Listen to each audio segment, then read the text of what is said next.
সোমনাথ টিউটোরিয়ালের পক্ষ থেকে সকল ছাত্রছাত্রীকে স্বাগত এবং অভিনন্দন।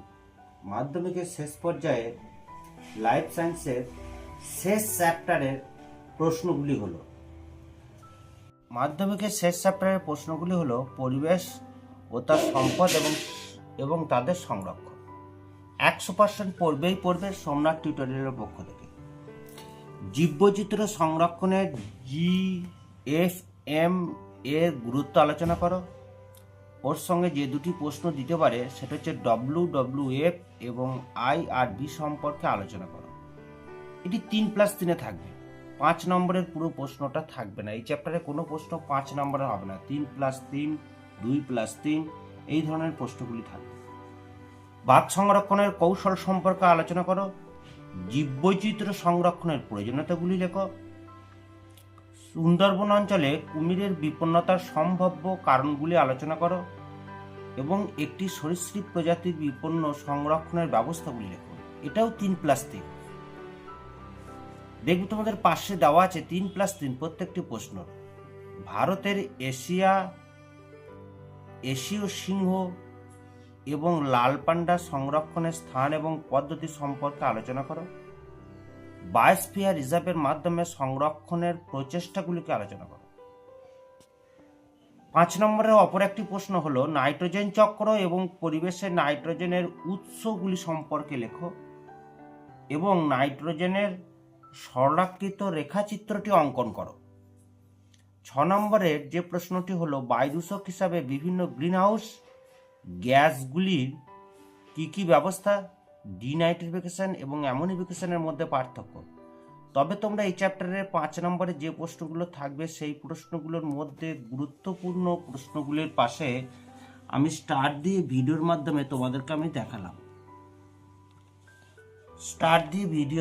তোমাদেরকে দেখালাম যে প্রশ্নগুলি পরীক্ষায় একেবারে গুরুত্বপূর্ণ, এবারের জন্য পরীক্ষায় গুরুত্বপূর্ণ, একেবারে গুরুত্বপূর্ণ শেষ পর্যায়ের কিন্তু সাজেশন এটা। 5 নম্বরের প্রশ্নগুলো কখনোই এই চ্যাপ্টারে 5 নম্বরের আকারে থাকবে না, 3+3 কিংবা 2+3 এই আকারে থাকবে, এই আকারে থাকবে। 5 নম্বরে প্রশ্নগুলো কখনোই এই পর্যায়ে থাকবে না, 3+3 কিংবা 2+3 আকারে প্রশ্নগুলি থাকবে। এবার 2 নম্বরে যে প্রশ্নগুলি থাকবে আমি একবারে 2 নম্বরের প্রশ্ন সমেত দিয়ে দিচ্ছি। জল সংরক্ষণের কারণগুলি লেখো। DOD ও COD কি? সুন্দরবন অঞ্চলে পরিবেশগত কতগুলি সমস্যা লেখো। জৈব ভঙ্গুর দূষক এবং জৈব অভঙ্গুর দূষকের মধ্যে পার্থক্য লেখো এবং তাদের সংজ্ঞা দাও। নাইট্রোজেনের ব্যাকটেরিয়ার যে কোনো দুটি ভূমিকা লেখো। অ্যামোনিফিকেশন বলতে কি বোঝো, নাইট্রিফিকেশন বলতে কি বোঝো, অবশ্যই উদাহরণ দেবে, অবশ্যই উদাহরণ ছাড়া অ্যামোনিফিকেশন লেখা যাবে না। উদাহরণ যত দেবে তত তোমাদের নাম্বার ভিত্তিক বেশি আসবে। N2 আবদ্ধকারী দুটি অণুজীবের উদাহরণ দাও। SPM কি? জীববৈচিত্র্যের জৈব ভূ রাসায়নিক চক্র কাকে বলে? অ্যাসিড বৃষ্টি কাকে বলে? জল দূষণের ফলে মানুষের কি রোগ সৃষ্টি হয়? ইউট্রিফিকেশনের ফলে মানুষের কি ক্ষতি হয়? শব্দ দূষণের ফলে মানুষের শারীরিক ক্ষতিকারক প্রভাবগুলি লেখো। জীববৈচিত্র্যের গুরুত্বগুলি লেখো। উদ্যান বিজ্ঞান এবং অভয়ারণ্যের মধ্যে পার্থক্য লেখো। ক্রয় সংরক্ষণ কাকে বলে? খুব ইম্পর্টেন্ট প্রশ্ন হচ্ছে এবারে, ক্রয় সংরক্ষণ কাকে বলে? স্টার দিয়ে দিলাম। এক্সিডি সংরক্ষণ বলতে কি বোঝো? বিপন্ন প্রজাতি কাকে বলে? উদাহরণ দাও। রেড ডাটা বুক আর গ্রিন ডাটা বুক কি?